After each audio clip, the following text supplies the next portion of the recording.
Hey, Ravi. So I was reading that Gupshup has had explosive earnings and revenue growth. In fact, it's had 54% compound annual growth rate since 2011 to present. So I'd love to hear what led to some of that growth and what have been some of the key learnings along the way. Yeah, so I think we started in 2011 focusing on the enterprise. We were actually a consumer company with some SME and mid-market revenue, about 3 million. Now we are at 300 million run rate, so we've grown 100x over the last 11 years, which is because of the growth. And the reason we were able to grow and capture some of this market share or even help businesses communicate with their consumers is basically B2C communication. That's what we are in, the space we are in, is three things. The first thing is that we were able to identify the emerging trends. In 2011, e-commerce was just starting up in emerging markets like India and the Middle East and Southeast Asia. And then later on, we also moved to areas like LATAM. There, what we were able to do, the needs that were required for business to consumer communications as online commerce, online businesses were starting, when Flipkart was three people in a room, and Ola and Oyo, and they're also expanding into Southeast Asia markets like Indonesia and Australia. We've helped them grow there. So these brands, they started off there. So for them, the biggest thing is communicating with consumers on mobile first use cases was very different. And also the whole business moved online, shopping online or getting services online. So when everything moves online, the engagement is very different than anything. So we were able to focus on their needs and create solutions just for them. So to do that, they had their specific needs was around scale and even social media, right? Facebook was 3 million users in India, and now they're 300 too. So we've grown with them. So they also grew with us because they wanted to engage the audience, and the data rates were very expensive there. So people couldn't afford doing a lot of the data costs, and if you do purchasing power parity, it was $1,200 a month, and not many people could afford it for 1 megabit per second connection. So we had to focus on those needs. So we were able to create an offline experience for online engagement for people like Facebook who want to engage and grow. So if you send a friend request, it comes as a text message, you reply, it goes back as a post or whatever. So people could do it when they're traveling away from the desktop, and there were only 10 million desktops in 2011 and about 25 million data connections, some of it prepaid, minimal propane. So not much engagement. So all of it had to be offline. So we started doing that by getting an online experience, data type experience on things like text messaging, simple things like text messaging, and using technologies like USSD and a whole bunch of other things. But when we did this, we knew that we are building it for omni-channel messaging. So we built a single API, and we said that, hey, today you're doing just SMS, but as data rates get cheaper and as people start adopting data and smartphone adoption goes up, we will bet on that, and we will keep adding channels. And today we serve 30 channels using the single API, including WhatsApp, which exploded, and then Instagram and GBM. And because Viber, even in Southeast Asia and Thailand, it's Line, it's Zalo in Vietnam, it's Viber in Philippines. The rest of the places is WhatsApp, WeChat in China. You have to have these multiple channels. SMS in a lot of places where they can't afford data rates.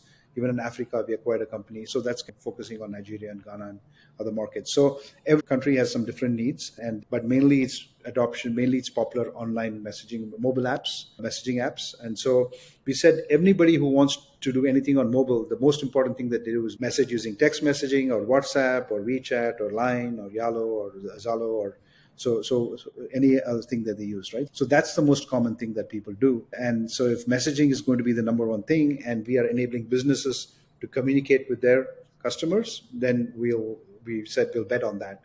So that explains the explosive growth, because as the e-commerce, of the 100 unicorns in India, about 76 of them are eligible, are B2C. B2B, we don't serve it, they're just business to business.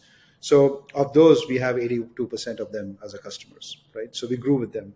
So as more, now they expected to have 250 unicorns, so we'll get them. So all of these guys, when they start new business models, and all these unicorns, they're disrupting fintech or edtech or retail or doing e-commerce and online businesses, transportation, hospitality. So as they disrupt the traditional businesses, they'll need this. And they also need to communicate with all of it cannot be on a messaging app, because there's still people on feature phones, still people using text messaging and all that stuff. So we cater to both. We send about 9 billion messages a month now. We've grown. We started with a few million in 2011, and now it's been growing every month. every year. So we do over 9 billion messages a month, of which a couple of billion are WhatsApp, a couple of billion is other channels, and about 5 billion is SMS. So that's how we've grown and been able to do it. So overall, if you think about it, it's very simple, right? We're enabling businesses to engage with their consumers using messaging, and now it's gone into conversational engagement. And that's why we've acquired 5 companies, though it's not for revenue, but for technology plays, so that we get into fintech and business BFSI. That was Active.ai. Then we also did acquisition for AskSid, which was retail, because we believe that anybody can build bot solutions. Facebook, Google, IBM, they all have generic bot solutions and they'll do really well. But emerging market fintech, emerging market retail, and every depends on the country. So we specialize in those type of vertical solutions. So that's what's explained our growth, and we continue growing, and we're doing very well. Yeah. Got it. I appreciate you sharing. So just to recap, it sounds like you got in the market earlier, talked about e-commerce was exploding in 2011. And so you were able to ride that wave early on and get clients. And then as you talked about, grow within those clients. And then as you're growing those clients, reinvesting into new technologies, new platforms in different markets in order to expand into different regions. And that So I has been should summarize that's a good summary. Summarize the 3 things where one was we bet on growing sectors and we capitalize on the growth of online businesses, especially mobile centric. The second thing is we went with an architecture which was a single API, so that when new channels came, people didn't have to change on any of the investments. So when WhatsApp came, we were ready. When RCS came, we were ready, because we also have sending over 1 billion RCS messages. So Android and all of them are there. So that's the second thing, betting on the architecture and the technology. And the third thing is building very specific, emerging market specific engagement solutions that help businesses engage the consumers, be it pre-purchase, purchase, or post-purchase journeys. We call them conversational engagement solutions for the entire customer journey. So those are the 3 things: the market trends for online businesses with mobile engagement, the technology, which is a single API and all the other stuff, and the third thing is vertical or industry-specific solutions for emerging markets, mobile-centric. Got it. It gives a very good recap. I'm curious, many folks will be watching or listening to today's episode will be wondering, what is your approach to identifying profitable either industries or markets? How do you decide which markets or industries you want to invest in? Yeah, so we bet on more macro trends, and so that's one of the reasons why we bet when we started and decided to focus where do we go for enterprise as we moved from consumer to enterprise. We said that the most important thing is that what is happening around the world and what is happening in emerging markets, right? And we want to specialize there. And as mobile phone adoption increased, and their also literacy levels are different, and their language levels are different, because these markets have various different languages. So stitching a monolithic solution that's more a solution that works in developed markets like Europe or US or Americas is not going to work here, because there it's a little bit more monolithic and here it's different. And so that's one of the reasons. So yeah, betting on trends and how do we see them serving this market. For example, if in tier 2 and tier 3 cities, when language is not that great, images are very important.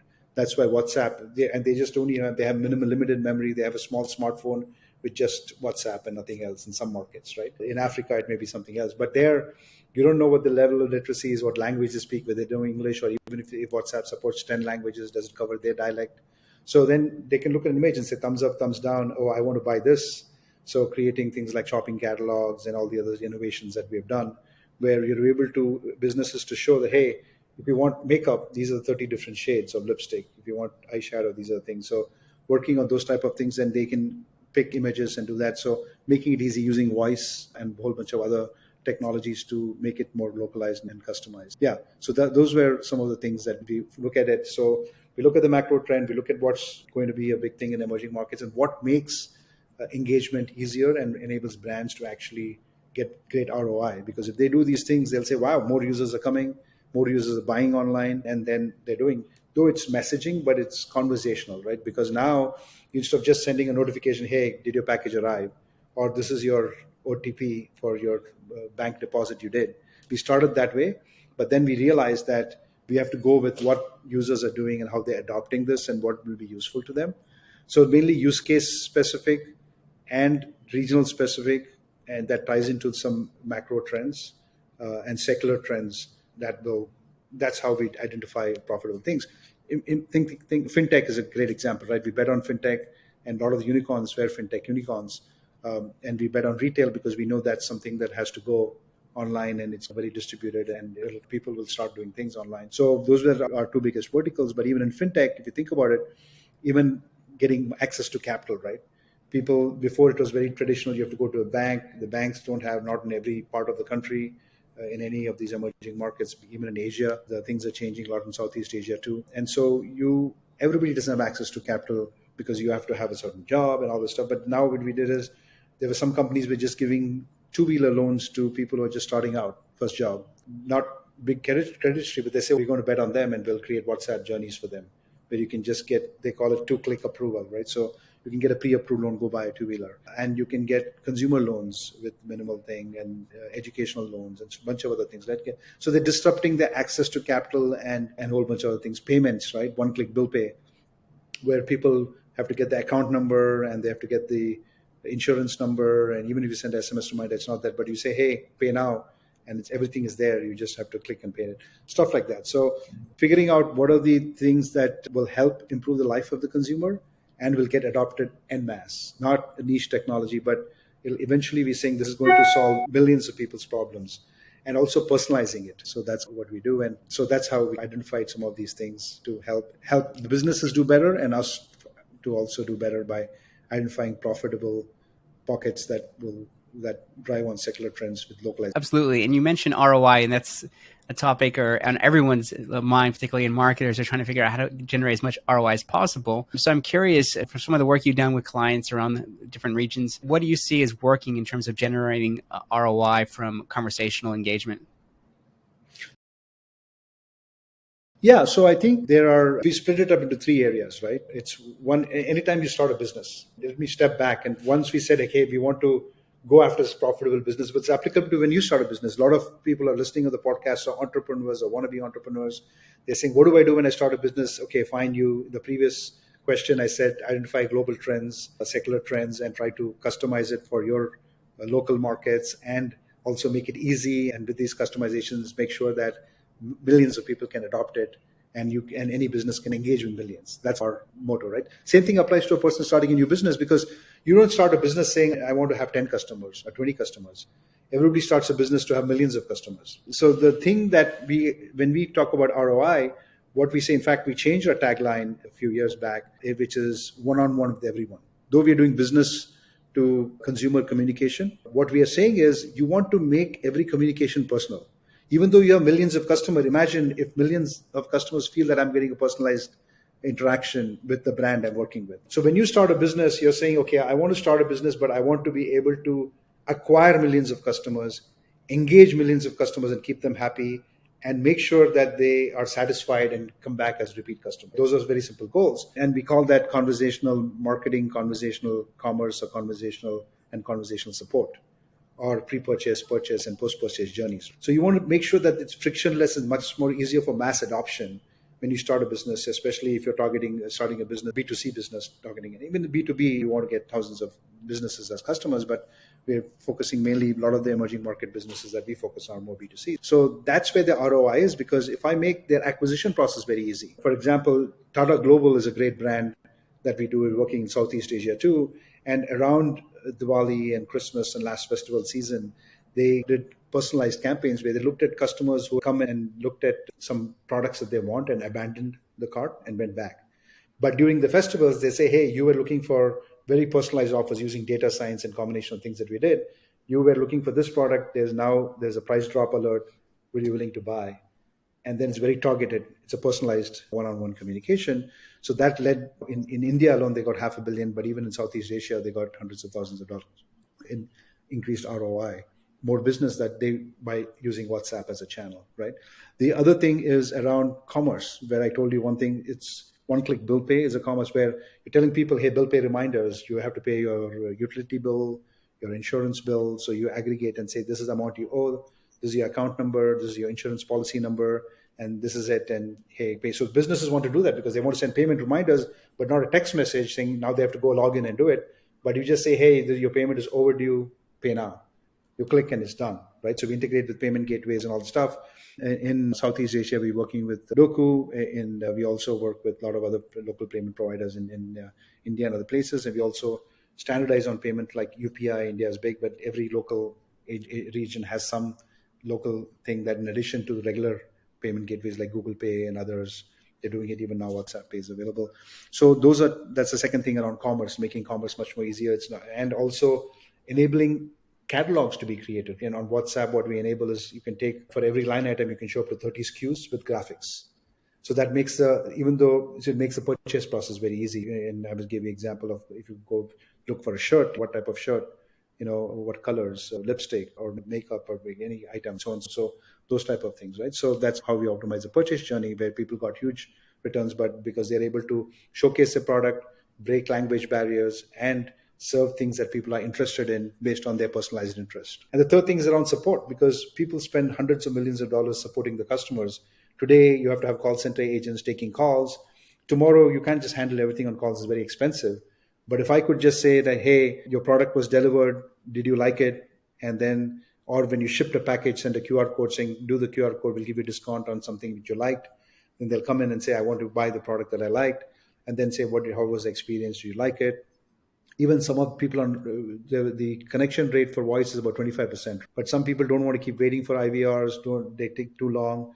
So they'll just say, hey, I just have this quick question. You send them, deflect the voice call to a WhatsApp thing or an even Instagram is very popular for a lot of these people. They're 90% of the people who follow Instagram are following a brand. They want to be influenced. So then you can just say, hey, these are the stories. These are some immediate things, product discovery and stuff like that. Google Business Messages, you come in with the intent, where I'm searching for my nearest retail location. And then I say, hey, I need directions from Google Maps or anything else, and store hours and what SKUs do you have. Those type of things. You're coming in with intent. You want to buy from the store. So it's a different type of journey that we do it, right? So stuff like that. So across conversational marketing, conversational commerce, and support, pre-purchase, purchase, and post-purchase, we're able to generate ROI. Example of on the post-purchase thing is, there's a client called No Broker. They were taking few days to put a listing online. Now with WhatsApp, you can just take a photo and put the listing online within 2 minutes, and then it's there. Then they reduce their support costs by 20%. Similarly, working with Telecom Malaysia, they're looking at various support journeys where they want to reduce support costs for some prepaid things and a whole bunch of other SKUs that they're offering, and also online stuff. So those are some of the use cases that we're doing on one post purchase. So it's across all three areas, and that's where we're delivering ROI. Yeah, funny you mentioning WhatsApp business and things like that, because I was doing an e-commerce workshop a couple of weeks ago for a Fortune 500 e-commerce company, and so one of the things I told them is that the smaller organizations, like the mom and pop shops, SMEs, are actually far more sophisticated when it comes to leveraging some of these messaging platforms. So, for example, my local air conditioning company, I can converse with them only on WhatsApp Business. And it's very efficient. I can keep track of all our records, so I know when was the last time I messaged them. I can get receipts via WhatsApp. So it's so much more efficient than doing that versus having to call them and be like, hey, can you come over this time, and the But back now and the bigger forth. businesses are And doing it too, because they're realizing, even the bigger banks are realizing, a lot of these small companies or unicorns are disrupting the financial services industry, right? So they're saying, we need to wake up. We need to broaden our consumer base, access to more people and capital. So even huge of our we have about top 500 brands in the region using us, and then of which maybe 150, 250 are using WhatsApp. So they're coming. Those started with all the digitally native companies and unicorns and sunicorns, but now it's moving to enterprises too. yeah, absolutely. I'd love to hear, for someone who's new into conversational engagement and wants to take it to the next level, what advice would you give to those folks? Yeah. So the thing is, see, some people start, and everything is not rosy, right? There are some challenges, right? So the adoption sometimes may vary based on the use case or the journey that you're trying to solve. And you have to trial and error, right? When you start out, you may just say, hey, somebody is doing, Tata Global did this stuff and they got hundreds of thousands of dollars of ROI by doing pre-purchase journeys and personalizing it. Will I get the same thing? So there may be some nuance that's different. Somebody else is doing commerce journeys or doing one-click bill pay. I'm an insurance company. Why can't I do that? Same thing if Telecom Malaysia or some other edtech company or a whole bunch of other people are doing support journeys or post-purchase journeys.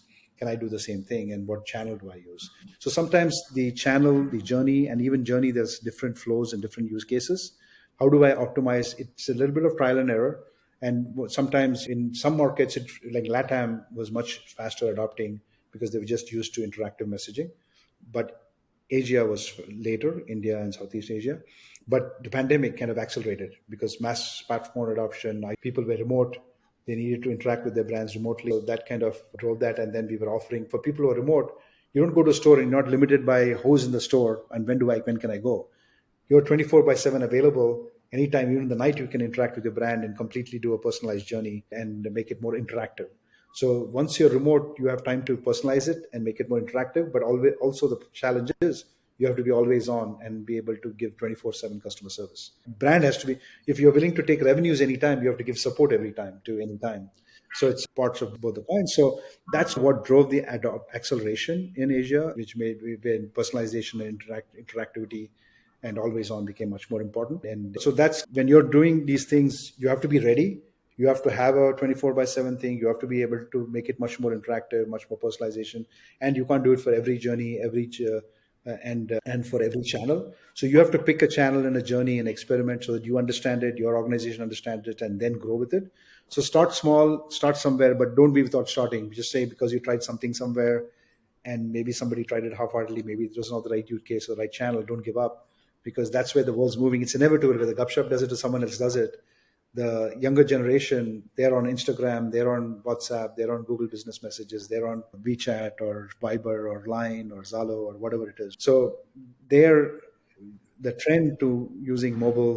And that's one of the reasons every brand trying to create app won't work, because if even brands like YouTube, they're working with us in Southeast Asia to popularize some of their content that they do. They have a thing, so they're doing it. So YouTube is a very popular brand, but they're using WhatsApp, right? Ola, Uber, they're using WhatsApp to engage with their audience. Driver onboarding, Zomato is using their worldwide. So because they're saying they can reach tier 2, tier 3 towns to get drivers onboarding, make the process easier. So even apps that are more global apps that everybody's downloaded are using these engagement apps to reach more people. And if you are a new startup starting an app, that how many downloads you get, even like the biggest bank will get, maybe HSBC will have a few million downloads, but they don't have hundreds of millions of downloads of the most popular thing. So people are not only downloaded, they're using it day in and day out. So then you can engage them. So go where the consumers are. That's the big thing, right? So be willing to experiment and know that this is something that's you can't fight the trend. It'll happen, and you have to have an engagement model on these channels, because you have to go where the consumers are, and do some trial and error. Some things work, some things don't work, and there will be adoption challenges. But eventually, you build the learning to get to the other side, and then be part of the. Otherwise, you'll get left out, and you won't go where the consumers are. Yeah, good point about testing. Like you talked about, that's where people are going in terms of the behavior. So if it doesn't work out that time, it's worth reiterating and trying something different. Because as you said at the very beginning, look at some of the macroeconomic trends and where people are going in terms of their purchase decisions and their behavior, and then going after that. So yeah, I think it makes perfect sense. Awesome. So I really appreciate it, and thank you so much. Thanks, Joe. Yeah. And for everyone watching and listening to today's episode, you have to share this. A lot of good insights, whether you're an entrepreneur or you're in marketing or operations, some very practical tips. So thank you guys so much. And we'll see you on the next episode of the B2B Marketing Asia podcast.